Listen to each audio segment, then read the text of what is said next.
Bonsoir à toutes et à tous.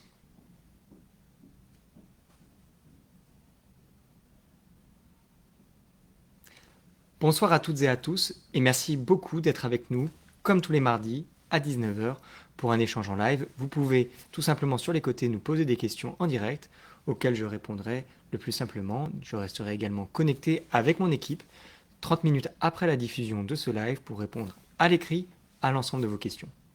Et déjà pour répondre à la première d'entre elles qui m'est posée assez régulièrement, pourquoi à chaque fois nous sommes un peu en retard lorsque nous commençons ces lives? Pas seulement parce que nous sommes nombreux pour l'organisation, mais surtout parce que, cloche de l'église aidant, nous attendons que le silence se fasse pour commencer. Blague mise à part, je voulais en l'occurrence commencer notre échange par un sujet de première importance, à savoir les cas de coronavirus en ville et en particulier la fermeture, comme vous l'avez appris, de Notre-Dame. L'école maternelle et l'école primaire de l'école Notre-Dame-les-Oiseaux sont donc fermées depuis vendredi suite à un cas de coronavirus confirmé de la part du côté d'un enseignant. Le problème est toujours le même, c'est que lorsqu'un enfant est cas contact ou malade, il suffit soit de le mettre en quarantaine, soit de faire tester, mettre en quarantaine les cas contacts à proximité. Sauf que lorsqu'il s'agit des enseignants qui, par ailleurs, se fréquentent, vont manger ensemble, en l'occurrence avaient fait une formation ensemble quelques jours auparavant, malheureusement, c'est l'ensemble des enseignants qui se retrouvent confinés. Et nous avons donc une situation en effet compliquée pour l'école, compliquée encore plus évidemment pour les parents, et bien entendu compliquée également pour les enfants. Par chance, les dispositifs de visioconférence ont largement pu être mis en pratique, mais ce n'est pas suffisant, en particulier, j'en ai bien conscience, pour les enfants de l'école maternelle et pour les plus jeunes de manière plus globale. Ce n'est pas une solution idéale, c'est une situation compliquée. Et pour moi, c'est une occasion surtout de vous rappeler d'abord que le virus est toujours là, de vous rappeler ensuite que les gestes barrières, plus que jamais, doivent être respectés. Nous sommes dans une situation toujours compliquée, avec le virus qui circule toujours. Vous l'avez vu ces derniers jours, le préfet a renforcé dans les Yvelines le protocole sanitaire pour nos communes. Et pour cause, comme vous l'avez constaté avec l'école Notre-Dame. Et dans ce contexte-là, je vous demande toujours plus de respecter respectivement un, les gestes barrières, 2, le port du masque, par arrêté préfectoral désormais obligatoire aux abords des écoles, des établissements scolaires de manière plus générale, crèches, etc., centres aérés, antennes jeunesse, et bien entendu pour les gares. 3, tout simplement de faire attention. Ça peut paraître très bête, mais nous constatons qu'énormément de jeunes, en particulier bien entendu pour les jeunes de Notre-Dame, puisque ce sont les lycéens qui sont les plus à même de pouvoir manger dehors, en extérieur, nous avons un fait, c'est que la plupart sont en train de venir manger sans masque, par conséquent, parce que oui, on ne peut pas manger avec des masques, mais dans les parcs, dans les jardins, dans le centre-ville, ce qui cause des nuisances d'un côté, que nous efforcerons de combattre prochainement, mais avant même, pour des questions sanitaires, il faut faire attention parce que nous avons encore eu des groupes d'enfants, il suffit qu'il y en ait un qui ait le Covid ou même un qui soit simplement cas contact pour créer des sentiments de panique ou du moins une situation compliquée. Soyons responsables, avançons main dans la main, que vous soyez jeune ou moins jeune, respectez les gestes barrières et simplement faisons attention les uns les autres. Au-delà du protocole sanitaire, ces conséquences vont se faire ressentir dans les prochaines semaines, dans les prochains jours. Les prochains grands événements de la commune seront forcés d'être adaptés, qu'il s'agisse de la semaine du goût, avec notamment la fête du goût. Nous ne pourrons évidemment pas tenir des stands pour venir goûter en pleine épidémie de coronavirus. Qu'il s'agisse de la semaine bleue qui d'ailleurs est déjà un succès puisque tous les événements sont déjà remplis par chance. C'est une semaine qui est dédiée à l'accompagnement des personnes âgées et aux loisirs pour elles. Malheureusement, nous avons dû restreindre le nombre de places, ce qui nous permet déjà de dire que nous sommes complets, mais par contre, évidemment, ce qui est plus compliqué pour ces personnes. De la même manière, nous avons pu tenir dans des conditions adaptées plusieurs moments culturels. Qu'il s'agisse de l'exposition qui a lieu en ce moment même au 5-7 Grande Rue, dans le tout nouveau lieu qui vient d'ouvrir à côté de l'Orangerie, et qui en l'occurrence accueille une exposition extraordinaire que je vous recommande. Elle était disponible jusqu'à ce soir. Vous pouvez retrouver les photos sur le site internet et sur les réseaux sociaux de la commune. C'est une exposition sublime et surtout la première exposition de ce lieu qui en verra de très très nombreux autres. Le lieu sera bientôt renommé. Nous aurons l'occasion d'en rediscuter puisque le nom du lieu sera choisi, sera décidé en concertation. Et puis nous aurons dans 2 mois l'ouverture du parc à côté, le parc de l'Orangerie, qui également permettra de redynamiser, de revivifier un lieu, un quartier extrêmement, extrêmement désormais dynamique. Enfin, pour finir sur les sujets culturels, le ciné-conte à Béjart du 7 octobre est public à partir d'1 an sur réservation auprès de l'espace Béjart. Nous veillons au respect du protocole sanitaire de manière très stricte, donc nous vous recommandons rapidement de venir prendre les tickets en avance pour que nous puissions simplement répondre à vos attentes. Au-delà des sujets liés au Covid, je voudrais en profiter pour faire un petit point plus simple sur les différentes actualités récentes. Sur les choses que je peux mentionner tout de suite, je voudrais revenir sur le dernier conseil municipal et vous dire que vous trouverez sur le site du conseil municipal la bande audio rapide, la bande audio rapide de l'ensemble du conseil. La vidéo a malheureusement planté, le prestataire s'est excusé, mais nous avons réussi à récupérer la bande audio complète qui permet de pouvoir revivre ce moment du conseil municipal. Je me permets juste de revenir un petit peu en arrière parce que j'ai une question sur le côté qui est fort pertinente. Quand est-ce que rouvre Notre-Dame? En l'occurrence, Notre-Dame rouvrira la semaine prochaine, début de semaine, suivant les classes a priori à partir du lundi prochain. Des tests vont pouvoir être faits d'ailleurs aux jeunes, mais je laisserai Notre-Dame communiquer directement puisque c'est le directeur qui reviendra vers les parents directement.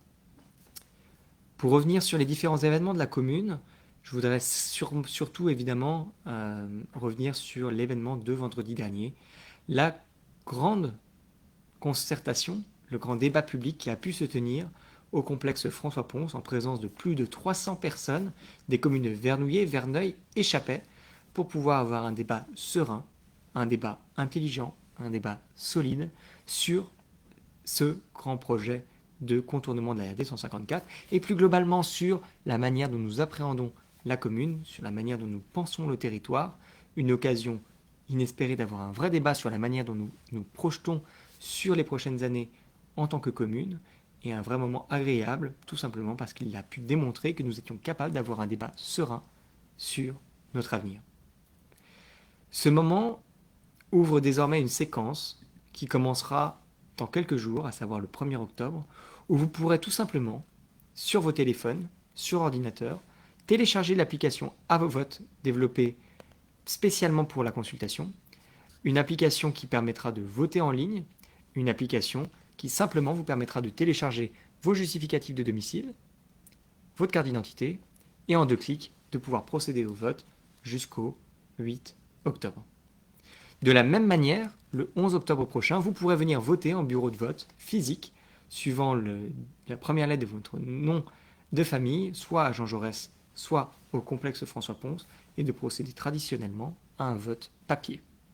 Résultat donc le 11 octobre prochain, pour une consultation, la première consultation de grande ampleur, qui ne fait qu'ouvrir d'autres consultations, puisque nous aurons l'occasion, dans la foulée, d'annoncer d'autres moments de telle ampleur. Nous aurons l'occasion encore une fois d'en rediscuter, notamment avec l'ouverture des conseils de quartier, avec les conseils des jeunes, le conseil des aînés. La démocratie participative fait partie entière de nos priorités pour ce mandat. Et encore une fois, nous tenions à le rappeler, par le biais de cette première consultation, cette première pierre lancée, vous permettant de vous exprimer, puisque c'est votre voix qui compte, votre voix qui décidera à la fin ce qu'il en arrivera. Le conseil départemental prêtera évidemment une attention particulière à la participation autant qu'aux résultats. Et dans ce contexte, j'espère que les habitants de notre commune sauront se mobiliser, sauront prendre leurs responsabilités. Parmi les autres actualités qui ont pu faire débat ou qui ont pu provoquer des échanges sur les réseaux sociaux, 2 choses. La première chose, c'est tout simplement la question des anciens combattants. Vendredi dernier, nous célébrions pour la première fois à Verneuil une commémoration pour les harkis et les supplétifs. Un moment agréable d'échange avec notamment des anciens combattants, venus pour la première fois à une commémoration sur notre commune, alors même qu'ils habitent eux-mêmes à Verneuil, depuis maintenant des années. Mais c'était la dernière commémoration, la toute dernière commémoration que nous tenions au cimetière. Et pour cause, nous avons décidé de déplacer le monument aux morts pour le placer, pour le positionner au cœur de notre commune, en l'occurrence au parc Saint-Martin. Cela a été réalisé évidemment en collaboration et en bonne intelligence avec les associations des anciens combattants, mais également avec la plupart des élus qui ont souhaité participer à ce débat. Il n'y avait pas de débat, c'était un sujet transversal aux programmes électoraux de la dernière campagne. Déplacer le monument aux morts, cela nous permettra également d'avoir des commémorations de plus grande ampleur. Le lieu du cimetière était relativement restreint. Aujourd'hui, nous aurons donc la possibilité nouvelle, après le Covid, de pouvoir avoir des commémorations beaucoup plus dignes de ce nom et en présence de beaucoup plus de personnes. Au-delà de ce sujet lié aux anciens combattants, le deuxième sujet que je voulais mentionner est celui de l'état, de la santé de nos arbres à Verneuil. Le sujet a pu faire polémique lors du parc Saint-Martin. Le sujet aujourd'hui n'a plus à faire polémique. En l'occurrence, il s'agit d'une triste réalité. Suite à la dernière tempête, et dans le cadre d'audits que nous allons réaliser prochainement, nous avons déjà eu vent, malheureusement, d'états extrêmement détériorés de certains de nos arbres. Je vous parle aujourd'hui depuis la mairie, à quelques mètres, dans les arbres du parc de la mairie sont pour certains extrêmement malades, pour certains même malheureusement déjà morts. Dans les prochaines semaines, je voulais vous le dire dès ce soir, nous allons devoir procéder à des coupes d'arbres. Mais évidemment, nous le ferons à contre-cœur et surtout, nous le ferons avec, derrière, un plan entier de replantation d'arbres, puisque le plan de reboisement de la commune et plus globalement d'un plan 100% vert pour la ville de Verneuil est dans les tuyaux et sera bientôt d'ailleurs présenté d'ici la fin de l'année aux différents élus en commission, à la commission écologie, puis en conseil municipal, pour pouvoir porter un projet d'envergure. Et cela passera notamment, très prochainement, par des embauches dédiées à l'écologie. Enfin, avant de prendre peut-être quelques questions sur le côté, je voudrais profiter de ce petit moment pour faire un clin d'œil.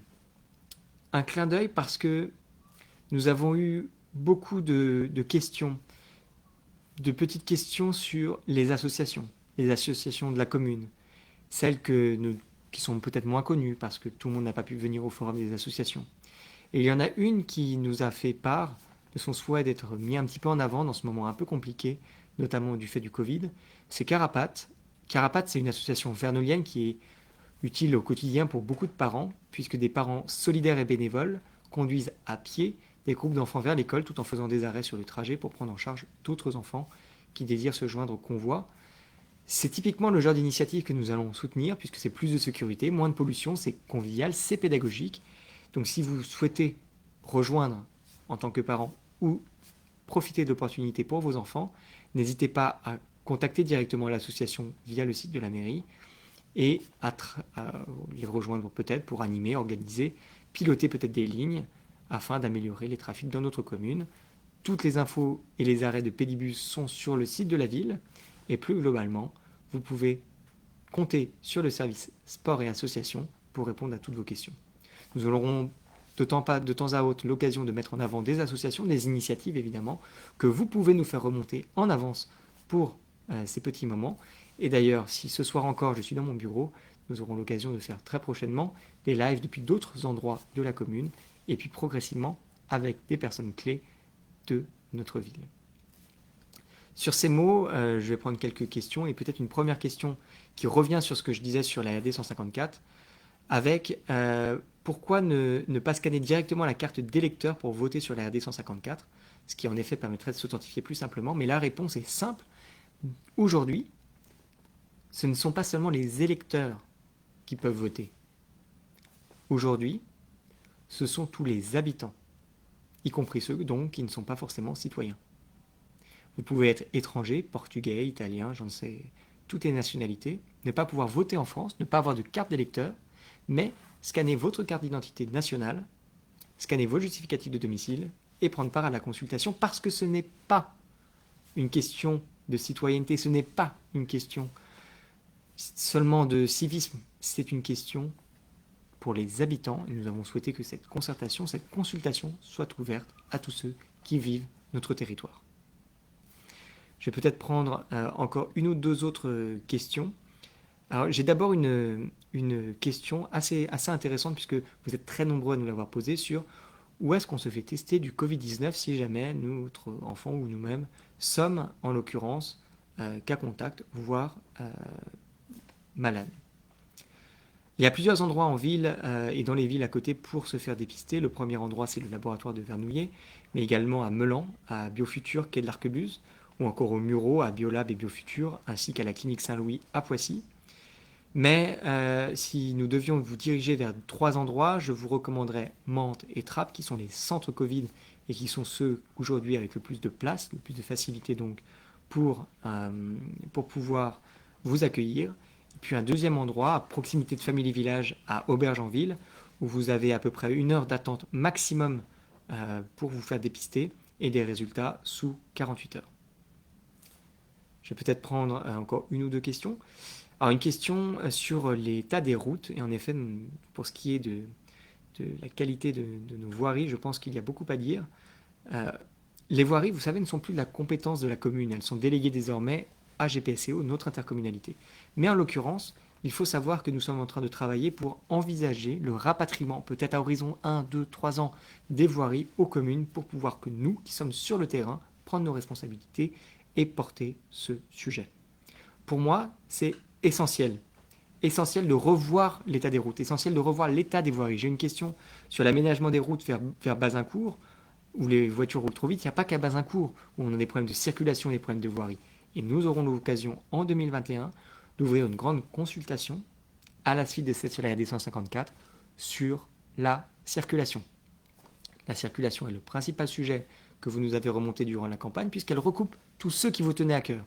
L'écologie avec la piétonisation, avec les mobilités douces, avec les vélos, mais aussi les questions d'embouteillage, les questions de penser la ville, les questions de piétonisation encore et toujours, et donc d'animation de notre commune. Je vais terminer par encore une ou deux questions. Peut-être d'abord une question toute simple, mais qui en fait est très compliquée sur le pourquoi, dans notre commune, les taxes d'habitation en particulier sont aussi chères. Vous avez été nombreux de cette semaine à nous relever, puisqu'en effet, nous avons reçu les taxes cette semaine. C'est une question dont les conséquences, cette hausse est assez ancienne finalement. Les conséquences sont assez anciennes et remontent finalement à plusieurs mandats. Cette situation s'explique notamment par le peu d'entreprises présentes sur le territoire de notre commune. Du moins comparativement aux communes voisines des Mureaux, de Flins, de Poissy, et même de Vernouillet, qui disposait d'un grand centre commercial, d'une zone industrielle attenante, alors que sa population d'environ 9 000 habitants est moins élevée que celle de Verneuil, qui en compte presque 16 000. Verneuil, je l'ai dit pendant la campagne, et je vous le répète aujourd'hui, est une commune fiscalement pauvre. Alors qu'une partie de notre population est aisée, c'est vrai. Ce que les entreprises ne payent pas, malheureusement, puisqu'elles n'existent pas, doit être payé par les particuliers. Et il faut savoir que le développement de l'attractivité repose pour une large part sur l'intercommunalité, et que les impôts locaux prélevés sur les entreprises, que ce soit la CFE, la CVAE, etc., remontent en grande partie vers la communauté urbaine de GPSO. Mais on ne peut pas pour autant croiser les bras. Il faut développer les entreprises, il faut devenir une ville attractive économiquement, afin d'attirer également des emplois. La nouvelle municipalité œuvrera, et œuvre déjà, avec les équipes de GPSO pour implanter des entreprises à Verneuil, ce qui a été trop longtemps négligé. Enfin, il me semble essentiel ce soir de vous rappeler qu'il est nécessaire de revoir les bases de notre contribution aux charges de la communauté urbaine et d'arriver à mettre en place un mécanisme fiscalement incitatif pour que chaque ville puisse bénéficier de ses initiatives et de ses efforts pour attirer les entreprises. Toutes ces réflexions sont en cours côté CU, toutes ces réflexions sont surtout essentielles puisqu'elles vous concernent au premier chef. Ce qui peut paraître administratif, technique, technocratique a des conséquences directes sur votre vie quotidienne. Je vais prendre peut-être quand même quelques questions supplémentaires puisque j'en vois qui sont tout à fait légitimes et puis je répondrai ensuite à l'ensemble de vos questions par écrit en restant une demi-heure connecté dans la foulée. Pour ce qui est de l'application qui permet de voter, c'est tout simplement une application que vous pouvez aller télécharger sur l'App Store. c'est très facile. C'est finalement en 2 clics. Vous pouvez taper à vos votes Verneuil ou Verneuil à vos votes. Je crois que les deux fonctionnent sur l'App Store ou sur Android. Vous arrivez immédiatement sur ce petit écran. Un petit écran où vous pouvez lire directement toutes les informations relatives à la consultation. Il vous suffit de taper à vos votes Verneuil pour arriver directement dessus. Je viens de le faire à l'instant. Vous voyez, ça fonctionne et vous pouvez la télécharger en quelques instants. Une deuxième question sur les constructions sur les terrains de tennis de l'ancienne Renardière au niveau de la gare des Clairières. Vous avez été également nombreux, j'ai encore reçu des courriers ce jour sur le sujet, et je m'abstiendrai de tout retour pour l'instant. Le sujet est en discussion, en négociation. Le sujet est monté avec le département. Nous sommes en train de discuter, de dialoguer dans le cadre de l'aménagement des pôles éoles, donc également avec GPSEO. Nous vous reviendrons ensemble vers vous dès que nous aurons du nouveau. Les choses vont prendre du temps. Les choses du côté de la Renardière, du côté des syndics sont en cassation de mémoire, ce qui n'était clairement pas la bonne solution, ni administrative ni juridique. Mais aujourd'hui, nous essayons en tant que commune de prendre une part de la responsabilité en sachant que les permis ont été accordés par la précédente municipalité et que le processus juridique qui a été mis en place n'est absolument pas efficace et n'aboutira probablement pas. Dans ce contexte, nous sommes en train de rentrer en négociation et espérons pouvoir vous revenir avec des nouvelles un peu positives. Sur ces mots, je vous propose de nous retrouver la semaine prochaine, même heure, même endroit, avec d'autres sujets bien entendu. Et puis d'ici là, nous nous retrouverons certainement dans nos rues, sur les réseaux sociaux, dans nos expositions, dans nos lieux culturels. Je vous souhaite une excellente soirée et vous souhaite une bonne semaine. Au revoir.